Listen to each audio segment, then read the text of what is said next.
Hello there, good morning. You are live with us here on Euronews. You're watching Europe Today, our special show about the EU summit taking place today, with me, Maeve McMahon.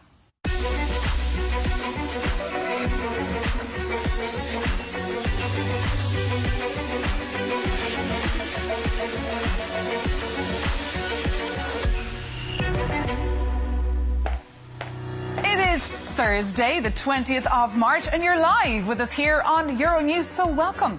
You're watching Europe Today. It's our special show focusing on the EU summit taking place as we speak right here in Brussels. From virtual talks with President Zelensky of Ukraine to physical talks with the head of the UN, Antonio Guterres, EU leaders will be focusing on defence and rearming this continent with made-in-Europe arms. We're asking, though, who will pay for this and what is the price of peace? And Manfred Weber, that's the head of the European People's Party, one of the most influential politicians in town, he's our guest this morning here on Europe Today. I'll be asking him for his reaction to that phone call yesterday that took place between President Zelensky of Ukraine and Donald Trump. And making Europe competitive again. That is the mantra in town of late, and Business Europe is worried. Here's their message to business leaders. Europe can only be as strong as its economy, and this urgently needs to be taken care of. The group that represents 20 million companies has one other message: keep things simple. We will come back to that story a little bit later with our business editor, Angela Barnes. But for now, let's tell you how the tone in this town is moving from going green and digital to focusing on rearming Europe with made-in-Europe products. As European leaders gather here in Brussels at the Council building, Maeve, they are set to give the go-ahead to an overhaul of the European defence industry, with Commission President Ursula von der Leyen planning to establish a true single market for European defence products and services by the end of her mandate. But how is this going to be translated for European taxpayers? Since the start of Russia's military aggression in Ukraine, the EU has been producing 4 times more defence equipment. Still, no national market alone has the size to scale up the European defence industry and compete with global players such as the US and China. Von der Leyen wants now a European defence with, again, to 800 billion. She is magician-wise, but basically they will have to come from the citizens. There will be a boom in the defence industry, and yes, there will probably be some pressure on prices, and so I think that's where consumers will start feeling it if we see inflation rates actually going up at least slightly. As you can see, there's plenty for leaders to discuss at this summit, but the impact for citizens, regular citizens, in the long term remains to be seen, Maeve. And that was Paula Soler reporting for us there. And for a reaction to that story, we can bring in now our guest, Manfred Weber. He's the chair of the European People's Party. That is the biggest party in the European Parliament that won the elections last June. Manfred Weber, thank you so much for being our guest with us this morning. First question to you, a reaction perhaps to that phone call yesterday between President Trump and President Zelensky of Ukraine. It was called frank. But do you trust President Trump here, or do you not worry he's being played perhaps by the Kremlin? Well, the result is that there is no ceasefire. That's the result in this moment of time. There is no final agreement, and we don't know what really will happen in the next upcoming days on the battleground. And you can really see that Zelensky, the Ukrainians, are ready to go for peace, and Putin is playing. He wants to win time. He wants to win on the battleground. That's a reality. He has no interest to stop the war. Now, also the American administration is now arriving in this reality that the war is not easy to be stopped because Putin has a clear plan, and that means to really conquer, to really occupy Ukraine, to think again in this old model of zone of influence, of occupying, of really attacking other countries, independent countries. We thought that in the European Union of today, after the Second World War, we thought that this is over, that this thinking is over. No, Putin brought it back, this imperialistic thinking.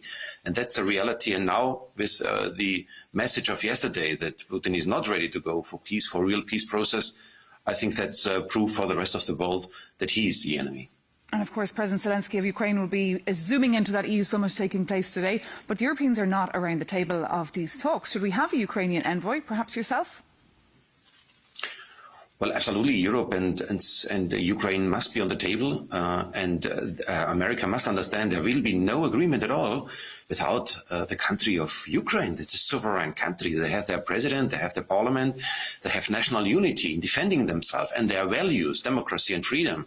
So that's why it's unthinkable that this will happen. And I tell you that Europe now must speed up. What we are doing as European People's Party, Ursula von der Leyen as Commission President from our party, but also others in the team, also on the Council level, is exactly to give now the proof that Europe can do his task and can deliver its obligations. The plan of the summit is all about rearming Europe, Mr. Weber, but who will pay for this rearming? Will we see the disappearance of our social welfare state and instead money being invested in arms and tanks? The current proposal is exactly not to do this. The current plan is really to do on national level the necessary investments in our national armies. And what I want to say is that we would save a lot of money if we would do things together. That's why the main initiative is now common procurement, do things together, invest in Europe, buy European, and we need some flagship projects where people immediately understand that as Europeans together, we are better protected. Look for cyber defense, where everybody understands that there is no national border anymore, or a missile defense system, a drones defense system. Let's do this on the Polish-Belarusian border for all Europe. Then we are better protected if we do it together. These kind of joint investments would make things cheaper, and European business, European companies would benefit from this. That's what is now at stake. That's your message. In Germany, of course, it's lifted its historic debt brake. Why didn't it do this earlier?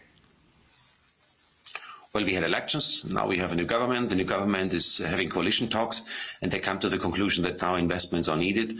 I think the German signal is a signal for the rest of Europe, for all of us, to do it in the same way. On the other hand, I have to underline a lot of new debts means also a lot of responsibility for the next generation when it is about competitiveness. We can only pay the debt rate, we can only pay the interest rates for the future if we have a strong economy. That's why today's Council is also dealing with competitiveness, a second main promise from my party, from the European People's Party, to the voters last year, that we make Europe competitive again. We will re-strengthen our industry with less bureaucracy, also with the message of creating a better single market, and also with the message that we have to trade. So Mercosur, for example, an agreement with South America is fundamental and symbolic for this. And you mentioned the German elections. You have your own election coming up in a few weeks as well in Valencia. You're set to be elected again chair, but do you have the support of everyone in your party?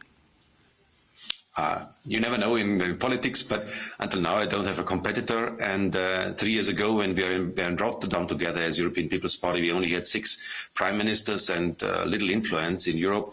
Today we are the strongest party of Europe. We have 14 commissioners, half of the team is EPP in the Commission, and in the Parliament we are the strongest group, the only group in the centre who won seats in the last elections. So we are confident as EPP, but this goes hand in hand with responsibility, and that's why defence, competitiveness, people can trust we deliver. And your colleague and friend Friedrich Merz, the incoming Chancellor, of course, will be around town as well today. But for now, Manfred Weber, the chair of the European People's Party, thank you so much for being our guest today. And of course, we heard there about thank you so much. Donald Trump and his various phone calls to leaders. But it's clear that he has no time really for Brussels and EU heads of state and government. Our reporters have been taking a look at who exactly President Trump trusts when it comes to EU leaders sitting around the summit table. Donald Trump is taking direct calls from Vladimir Putin, but which European leaders have his ear and which don't? Italian Prime Minister Giorgia Meloni seems one. She's developed a special relationship with the US president, who's called her a fantastic woman, really taking Europe by storm. Our adversaries hope that President Trump will move away from us. But knowing him as a strong and effective leader, I bet that those who hope for divisions will be proven wrong. Another Trump whisperer is Hungarian Prime Minister Viktor Orban. He celebrated Trump's election victory with bottles of champagne and endorses U.S. efforts to negotiate a peace deal with Ukraine without EU involvement. French President Emmanuel Macron also enjoys Trump's respect, or at least curiosity, as a key European interlocutor. Witnessed Macron's hands-on approach to Trump, who he fondled and corrected in the Oval Office. Polish Prime Minister Donald Tusk appears resistant to the U.S. president's charms. When Trump claimed that the EU was formed to screw Europe, Tusk swiftly countered on X. The EU was actually created to strengthen transatlantic ties, Tusk hit back. Trump whisperers and hawks are also found among Europe's institutional power brokers. NATO Secretary General Mark Rutte aligns with the pro-Trump camp.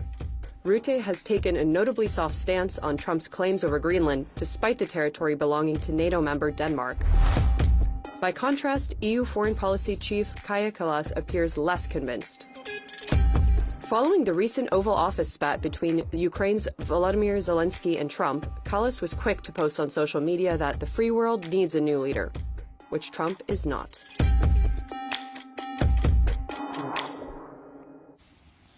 Vincenzo Genovese reporting for us there. But earlier, in that interview, you heard Manfred Weber himself alluding to the fact that competitiveness would be a big topic on today's EU summit agenda, with many businesses now stifled by the current public procurement rules that are in place. And that's a topic our business editor, Angela Barnes, has been looking into. So over to her for more.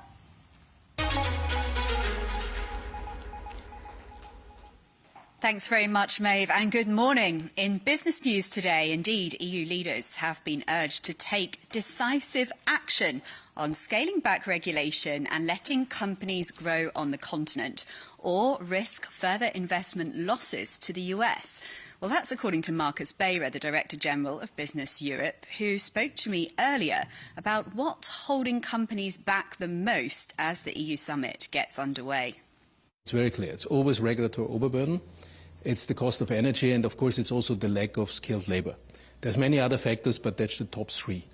And the truth is, with what is happening in the US, there is a fear that, at least in the short term, this might deteriorate the situation. This might deteriorate these pull factors which are pulling investment away from Europe. Europe can only be as strong as its economy, and this urgently needs to be taken care of. Meanwhile, as defence spending remains key to discussions today during the EU summit, share prices in European weapons stocks have surged. Germany's Rheinmetall, France's Thales and Italy's Leonardo are among the companies that have seen a boost over the past month. Well, earlier I spoke to Stefan Büchner, the CEO of Pan-European Stock Exchange Euronext, about the investment trend. Euronext is facing spectacular growth in the volumes we trade all across all asset classes, but in particular in shares. And more specifically, the increase or the growth of the stock price of the defense sector across Europe, whether it will last or not, it's not up to me to tell, because it's all about alternative investment opportunities. Well, for more business, markets and economy news, do head over to the Euronews website. Maeve, back to you.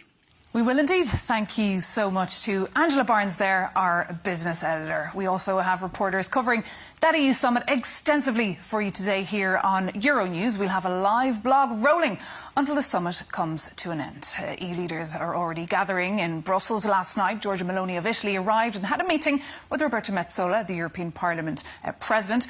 Things to look out for today at that summit is, of course, a reaction to the Trump-Zelensky phone call that took place today, and whether or not the EU should have an envoy for these talks. Another topic on that summit agenda today is the ongoing situation in Gaza, with bombardments this week, seeing cries from the UN, and of course Antonio Guterres will be in town today in Brussels. Not clear, however, if EU leaders will be able to agree on a statement. So it's clear the summit's taking place. It will be a very long day. What is not clear yet, if there will be a clear outcome and if EU leaders will be able to get together and show that they mean action. It will, of course, have an impact on this town, though, with the EU quarter being completely blocked off, 1,000 reporters inside the building, thousands of diplomats from all across the continent. We'll have you covered here on Euronews, and tune in tomorrow as well. We'll be live with Europe Today, your daily coverage. Thanks for watching.